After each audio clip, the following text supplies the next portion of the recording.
If you love Baltimore sports, you'll love WNST.net.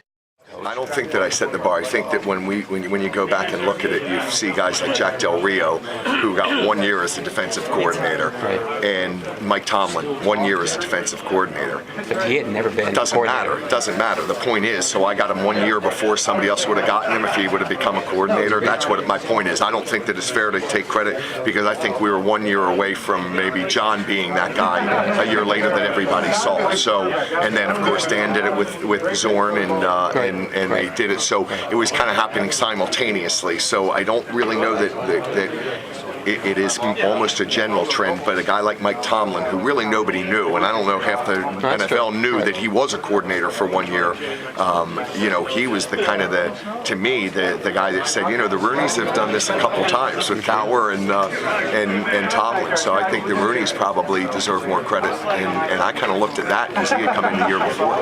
So why do you think, you were asked earlier, why do you think this is going on now? I mean, where that was an aberration before, now it is a trend. I mean, now people are taking leave for 32-year-old guys who have had no. Lane Kiffin, right? Lane Kiffin, sure. and now Josh McDaniels. Yeah, and Raheem down in Tampa Bay. Well, I don't know, but I think that maybe, the trend is that, the old dogs, new tricks kind of thing. Maybe there's a sense with ownership that the guys with the big resumes behind them don't necessarily know anymore just because they've been through it before. Guys like John, who have worked for Andy Reid for 10 years, basically know every thought in Andy Reid's mind. Right. I don't know that Andy Reid could have done a better job than John did with his team. Well, was that part of your thinking as well with John? I mean, let's try something new. Let's try something different.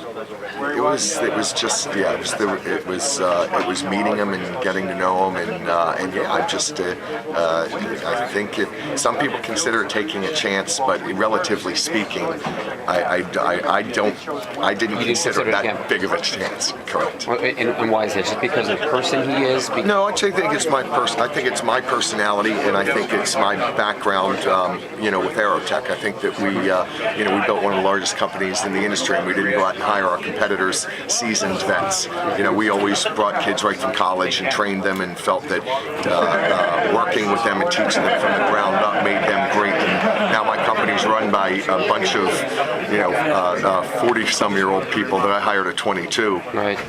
Back in the early and mid '80s, they're all running up my company now. So I had some nice experience. Anything he said or anything? That's a different question.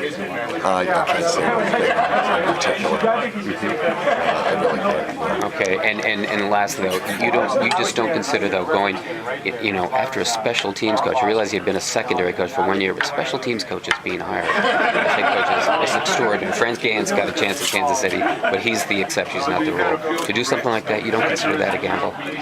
I think leadership is innate. I think that you are either born to be a leader or you're not. And I saw leadership's qualities in him, coupled with that little chip on your shoulder, the desire to succeed, the question of whether you'll ever get the chance, and I like that combination. And do you think because of the success he's had and you had, that it's opened the door for people like that? Make it more possible for people? Well, I think people look at a Josh McDaniels and say, you know what, he can do it. I think it answers some questions. So I think that it minimizes that fear factor with some other owners that may have never thought to go in that direction before. Steve, I appreciate it. Thank you very much. If you love Baltimore sports, you'll love WNST.net.